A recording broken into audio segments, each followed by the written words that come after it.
Pertanyaan dari bab 3. Pertanyaan pertama, sebutkan langkah-langkah dalam melakukan penelitian kuantitatif secara lengkap. Membuat rumusan masalah, menentukan landasan teori, merumuskan hipotesis, melakukan pengumpulan data, melakukan analisis data, dan menyimpulkan. Yang kedua, langkah kedua dalam penelitian kuantitatif adalah telaah pustaka. Mengapa diperlukan langkah tersebut? Telaah pustaka bertujuan menyampaikan kepada pembaca mengenai pengetahuan dan ide apa saja yang sudah dibahas dalam suatu topik penelitian. Yang ketiga, apa saja isi dari telaah pustaka tersebut? Isi telaah pustaka menyampaikan kepada pembaca pengetahuan dan ide apa saja yang sudah dibahas dalam satu topik penelitian. Telaah pustaka memberi gambaran kepada pembaca sejauh mana penelitian sudah dilakukan. Yang keempat, sebutkan kegunaan teori dalam penelitian. Untuk memperjelas dan mempertajam ruang lingkup atau konstruk variabel yang akan diteliti, kegunaan teori kedua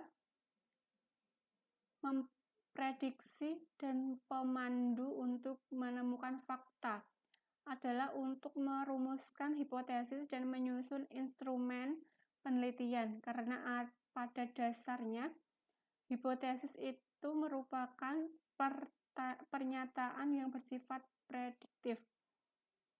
Kegunaan teori 3, kontrol, digunakan mencandra dan membahas hasil penelitian, sehingga selanjutnya digunakan untuk memberikan saran dalam upaya pemecahan masalah. Yang kelima, jelaskan langkah-langkah dalam deskripsi teori. Tetapkan nama variabel yang diteliti dan jumlah variabelnya. Mencari sumber-sumber bacaan sebanyak-banyaknya dan relevan. Yang keenam, bagaimana proses penyusunan kerangka berpikir untuk pengembangan hipotesis?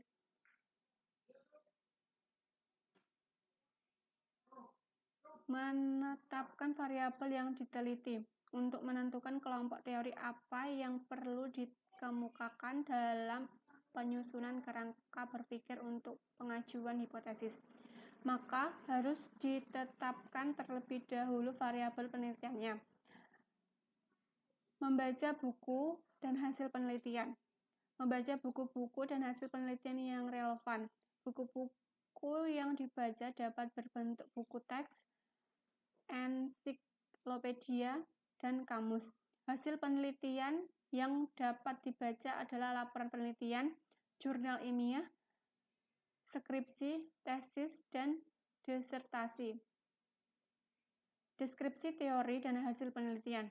Dari buku dan hasil penelitian yang sudah dibaca, akan dapat dikemukakan teori-teori yang berkenaan dengan variabel yang diteliti. Variabel krisis terhadap teori dan hasil penelitian. Dalam analisis ini, peneliti akan mengkaji apakah teori-teori dan hasil penelitian yang telah ditetapkan itu betul-betul sesuai dengan objek penelitian atau tidak. Analisis komparatif terhadap teori dan hasil penelitian dilakukan dengan cara membandingkan antara teori satu dengan teori yang lainnya. Sintesa kesimpulan melalui analisis krisis dan komparatif terhadap teori-teori dan hasil penelitian yang relevan dengan semua variabel yang diteliti. Selanjutnya, peneliti dapat melakukan sintesa atau kesimpulan sementara. Kerangka berpikir. Kerangka berpikir yang dihasilkan dapat merupakan kerangka berpikir yang dihasilkan berupa kerangka yang asosiatif atau hubungan, maupun komparatif atau perbandingan. Hipotesis, apabila kerangka berpikir berbunyi, jika komitmen kerja tinggi, maka produktivitas lembaga akan tinggi. Maka hipotesisnya berbunyi, ada hubungan yang positif dan signifikan.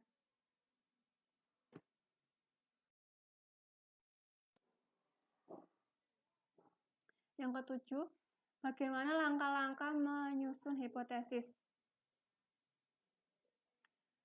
Pertama, hipotesis berbentuk atas dasar dugaan peneliti. Meskipun hipotesis berasal dari terkaan, akan tetapi sebuah hipotesis tetap harus dibuat berdasarkan acuan, yakni teori dan fakta ilmiah. Kedua, di dalam memudahkan proses pembentukan hipotesis, seorang peneliti biasanya menurunkan sebuah teori menjadi sejumlah asumsi dan postulat. Asumsi-asumsi tersebut dapat didefinisikan sebagai anggapan atau dugaan yang mendasari hipotesis.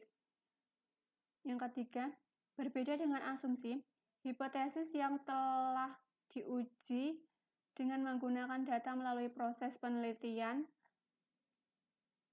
adalah dasar untuk memperoleh kesimpulan. Perumusan hipotesis dapat juga menggunakan acuan fakta. Secara umum, fakta dapat didefinisikan sebagai kebenaran yang dapat diterima oleh nalar dan sesuai dengan kenyataan yang dapat dikenali dengan panca indera. Yang kelima, perumusan hipotesis dapat diperoleh dengan berbagai cara, misalnya memperoleh dari sumber aslinya, menggambarkan atau menafsirkan dari sumber aslinya, dan menyusun fakta dalam bentuk penalaran abstrak.